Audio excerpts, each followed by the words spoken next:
हुकूमत ने इमरान खान के खिलाफ फौजदारी मुकदमा दायर करने का ऐलान कर दिया है। तहरीक इंसाफ के एहतजाज पर जवाबी वार करते हुए राना सनाउल्लाह ने अपने कारकुनान को घरों से निकलने की हिदायत जारी की और इलेक्शन कमीशन ऑफ पाकिस्तान से इजहार यकजहती करने का मुतालबा किया। इस्लामाबाद में प्रेस कॉन्फ्रेंस में इमरान खान के खिलाफ फैसले पर इलेक्शन कमीशन को खिराज तहसीन पेश किया और इमरान खान की हिमायत में घरों से निकलने वालों के खिलाफ कार्रवाई का इंदिया भी दे दिया।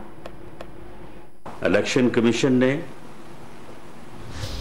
इस फितने को, जो अपने मुखालफीन को चोर चोर कहता था, उसे आज चोर साबित कर दिया है। मैं तमाम इलेक्शन कमीशन के मेंबरान को खराज तहसीन पेश करता हूं और पाकिस्तान मुस्लिम लीग की तमाम तंजीमों को, पार्लियामेंटेरियंस को मैं ये कहूंगा कि वो पुरअमन तौर पे इलेक्शन कमीशन ऑफ पाकिस्तान के साथ अजहारे यकजहती के लिए अपने अपने हलकों और अपने शहरों में जो है वो बाहर निकलें।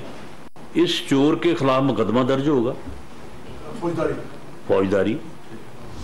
उस मुकदमे के अंदराज के नतीजे में जो है, ये मैंने जिस तरह से पहले अर्ज किया है कि इसमें साबित करने वाली तो कोई चीज ही नहीं है।